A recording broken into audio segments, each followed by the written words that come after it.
Lucio Paredes, ¿no? El director, decano de Economía de la Universidad de San Francisco, articulista de importantes medios de comunicación de nuestro país y analista económico. Economista, ante todo, discúlpenos estos minutos, pero ya vio usted cómo se extendió y justamente seguro que el abogado Ramiro Cepeda va a arrancar por ahí, va a querer arrancar por ahí con los últimos temas que son de índole económica que tocaba el presidente Ramiro. Pablo Lucio, buenos días. Ramiro Cepeda nos saluda. Días. ¿Alcanzó a escuchar las declaraciones del presidente? No, no estuve. Es que acabamos de tener una cadena en la que... Yo oí la parte sobre la justicia, la seguridad y eso, que la verdad es un tema que no conozco. Sí, exactamente. No era no sobre opinar, sí. Era sobre el tema del precio del barril de petróleo, que los ingresos extraordinarios no pueden servir para pagar ingresos ordinarios. Eso es elemental en finanzas públicas. ¿Qué es lo que se debe de hacer con el excedente que se produce dentro del presupuesto general cuando presupuestado a un precio, el precio actual es $30, casi más por el barril de petróleo, Pablo Lucio? Sí, esa parte el presidente no había oído, es un tema muy importante. Sí, efectivamente, en el presupuesto tenemos alrededor de $60, ahora estamos alrededor de 90. Pero al final, la primera cosa que debemos pensar es que hay que mirar qué pasa en el año completo. Estamos recién en el mes de febrero. Si las tensiones internacionales continúan, en particular alrededor de Ucrania, el precio podría llegar a 110, 120, pero también si las tensiones se aligeran y si hay una importante subida de tasas de interés en el mundo, como se espera en los próximos meses, semanas o meses, es muy probable que el precio del petróleo baje. No me sorprendería que algún momento en el año estemos de vuelta hacia los $60, pero yo te diría que razonablemente debemos pensar en un promedio este año para el petróleo ecuatoriano, digamos, del orden de 70, 75, puede ser más o menos también, pero digamos, pensemos 70, 75, es decir, sería quizás unos 10, $15 más de lo que está presupuestado. Y ese dinero, pues yo creo que debe como concepto ir a un fondo de ahorro para malos momentos. Esa es la razón fundamental, este famoso tema de las vacas gordas y las vacas flacas que ya nos ha afectado tanto en el pasado por no haber sido previsivos. Pues yo creo que tiene que ir a un fondo de ahorro de esa naturaleza. Lo que hizo el presidente Palacio, creo que se llamaba el FEIREP, alguna cosa así, tenía ese nombre. No, en el Ecuador, mira, antes del 2007, antes de Montecristi, había varios fondos que tenían destinos diferentes. Uno era para ahorro, digamos, de verdad, o sea, ahorro para malos momentos, otro era para el tema eléctrico, otro era para otras cosas, pero al menos había un concepto de que no se podía, pues, simplemente incluir en el presupuesto esos excedentes petroleros. Entonces hay que ser muy, muy cuidadoso con eso, ¿no? Y yo te diría, agregando algo más, que en el futuro, si es que se dan las previsiones del gobierno, la producción minera y la producción petrolera debería aumentar y eso también va a generar ingresos adicionales. Y tenemos que hacernos la pregunta, ¿dónde va a ir ese dinero? ¿No?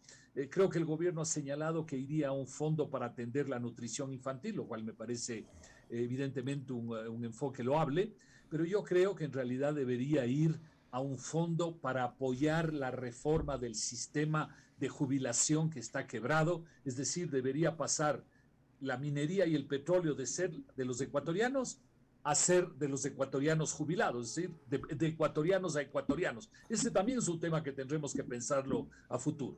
Le paso a Jaime Velázquez, por favor Jaime, ya sé que tienes tiempo limitado, continúa con la entrevista. Ramiro, buenos días, Pablo Lucio. La verdad es que escuchando, una de las cosas que realmente preocupaba era el tema del, digamos, la reforma tributaria. Se habla en la Asamblea que quieren tirarla abajo y por otro lado ya los ecuatorianos sienten en su bolsillo digamos, ese dolorito menos que va a la cartera, ¿no? Entonces, ¿cómo ven ustedes el tema de finanzas públicas, digamos? ¿Hay alguna esperanza de que esto cambie realmente o vamos a seguir tratando de sacar por medio de impuestos al pueblo ecuatoriano más dinero para la parte fiscal? Mira, la reforma tributaria ya está dada, ya la comentamos varias veces cuando salió, cuando se discutió, etcétera. tiene sus pros y sus contras, una gente a favor, otros en contra. Dentro de la propia hay algunas cosas que son aceptables y otras que no lo son, pero yo diría que es tema del pasado. Más bien mirando hacia el futuro, el esfuerzo del gobierno luego de haber hecho la reforma tributaria debe ser algo que hemos dicho ya tantas veces, pero algún rato tenemos que ver resultados, que es el esfuerzo de reducción del gasto improductivo del Estado.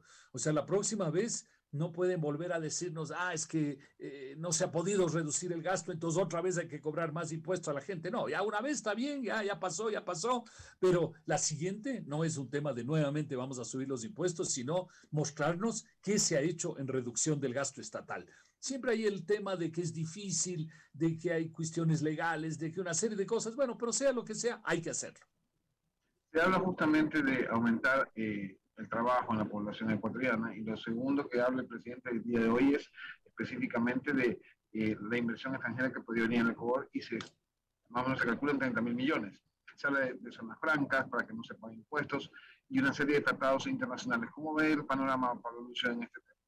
Mira que el objetivo que debemos tener todos los ecuatorianos es el crecimiento económico, es decir, la economía en los próximos años, arrancando en el 2022, debería crecer entre el 4 y el 5% anual, porque es la única manera, el crecimiento, de que la gente tenga más trabajo, más ingresos, haya menos pobreza, etcétera. No hay otra manera. O sea, si tú dices yo voy a regalar plata a la gente, sí, pero eso lo tienes que sacar del bolsillo de alguien más, entonces eso no genera más crecimiento de verdad. Lo que genera crecimiento es hacer las cosas bien hechas, hacer las reformas que hay que hacer en el Ecuador y en particular, como tú dices, el tema de la inversión, ¿no? Hay que recordar que el Ecuador ha estado estos últimos años con una inversión privada, olvidémonos por ahora del estatal, sino de la privada, de alrededor de 16.000 millones de dólares al año.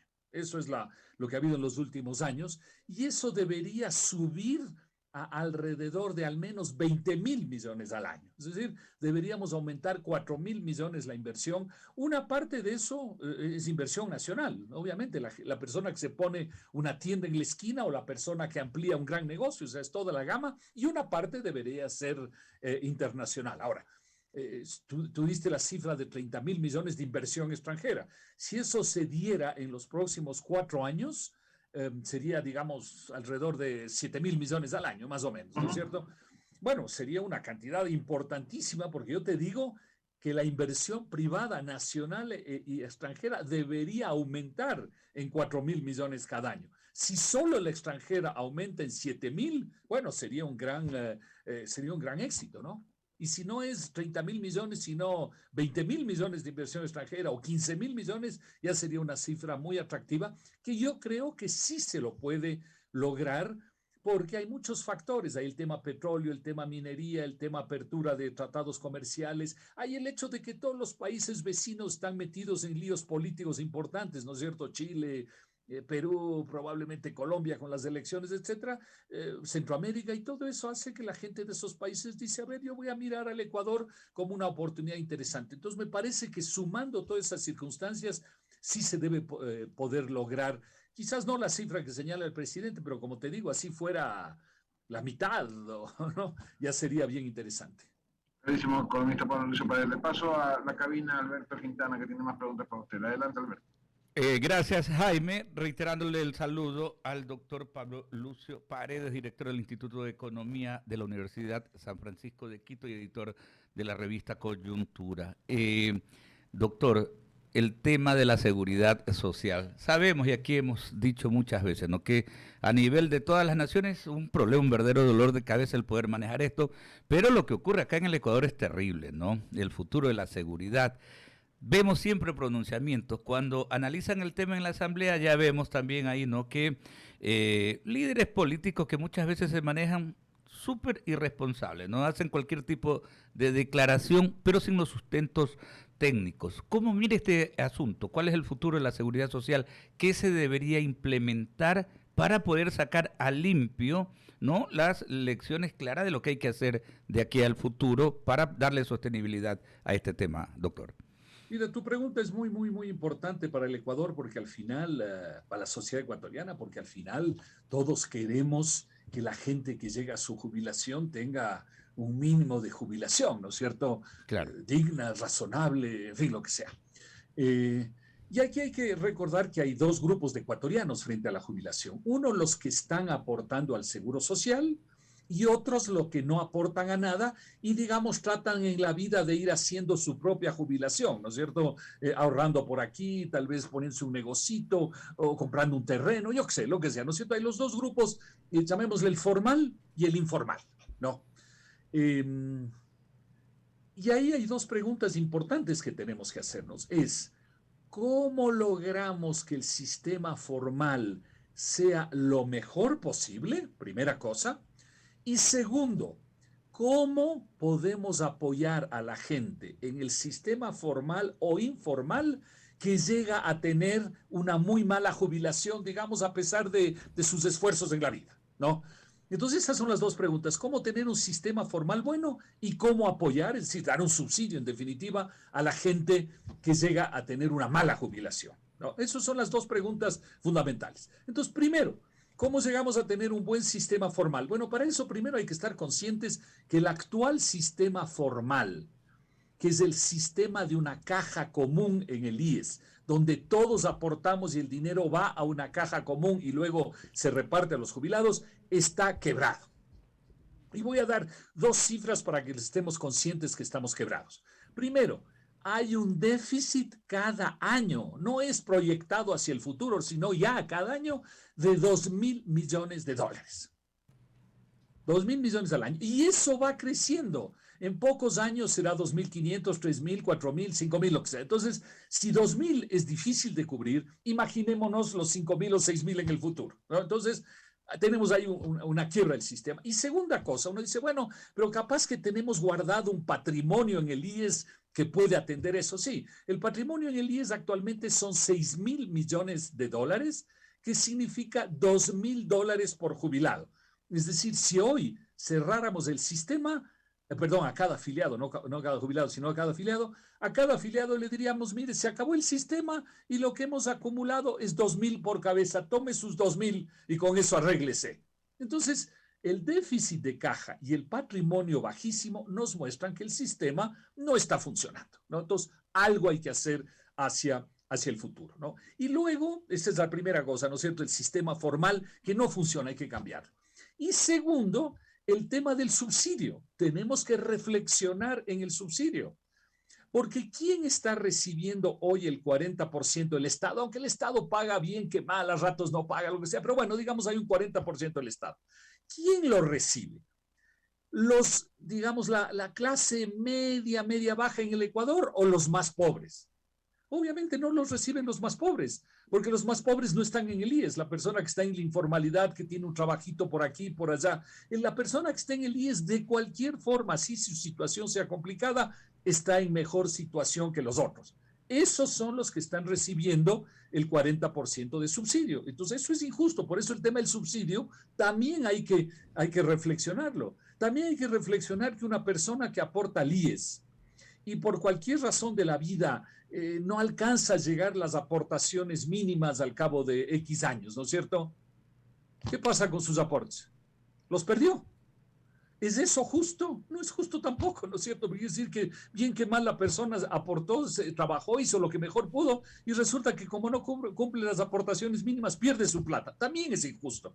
Es decir, el sistema tiene problemas que le llevan a la quiebra y tiene problemas de que no es un sistema justo, ¿no? Entonces, eso es lo que tenemos que revisar y repensar en el Ecuador. Claro, no es fácil, obviamente. Claro, no es fácil, pero por eso le he preguntado, pero ¿por dónde empezar? No, si sabemos que hay, los actores son el Estado, los afiliados y obviamente el sector empresarial. Pero ¿cómo sentarnos y delinear sin permitir que los politiqueros metan mano? Porque este es el gravísimo tema y sin permitir también que con medidas populistas, porque suena lindo, no es que los hijos de los afiliados, metamos a todos los hijos de los afiliados, a los amigos de los hijos de los afiliados, pero hay que ver porque el seguro es seguro, ¿no? Es un seguro, el concepto mismo lo dice, pero en cambio aquí se toman medidas súper populistas, ¿no? Que suenan bonito para ganar simpatías, ganar adeptos, pero que en la práctica y en el tiempo no van a tener una sostenibilidad,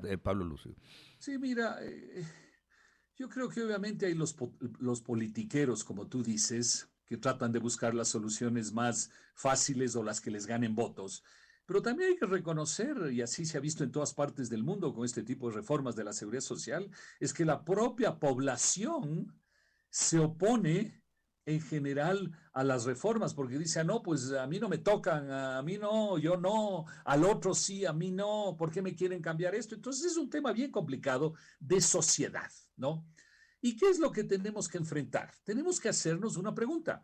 Primero, el sistema de caja común no es un buen sistema, ¿no? Como le acabo de decir, está quebrado. Correcto. Entonces, al menos en parte, tenemos que ir a un sistema de ahorro individual donde cada uno tenga y sepa cuál es su cuenta personal. Yo tengo tanto al cabo de tanto tiempo, yo tengo esto, he aportado y ahí veo dónde está la plata. No es que la plata esté en un fondo común, la plata está ahí a nombre mío. Entonces, tenemos que ir, al menos en parte, digo, a un sistema de ahorro individual.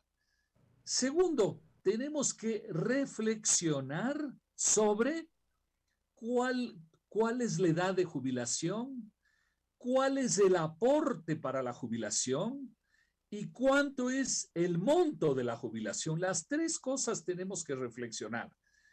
¿Por qué? Porque hoy que aportamos el 10 y pico % a la jubilación, si hacemos un cálculo financiero sencillito, nos damos cuenta que 10 y pico % es insuficiente para recibir las jubilaciones que queremos recibir.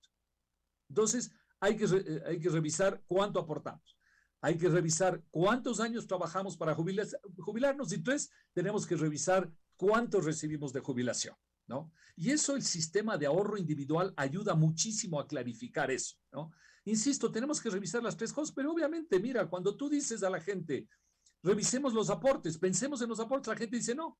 Cuando uno dice revisemos la edad de jubilación, la gente dice no. Cuando uno dice revisemos las jubilaciones, la gente dice no. Entonces no solo es un tema de los políticos, es un tema de conjunto de la sociedad. Y luego, solo una última cosa, y lo tercero que tenemos que preguntarnos es, ¿a quién queremos subsidiar?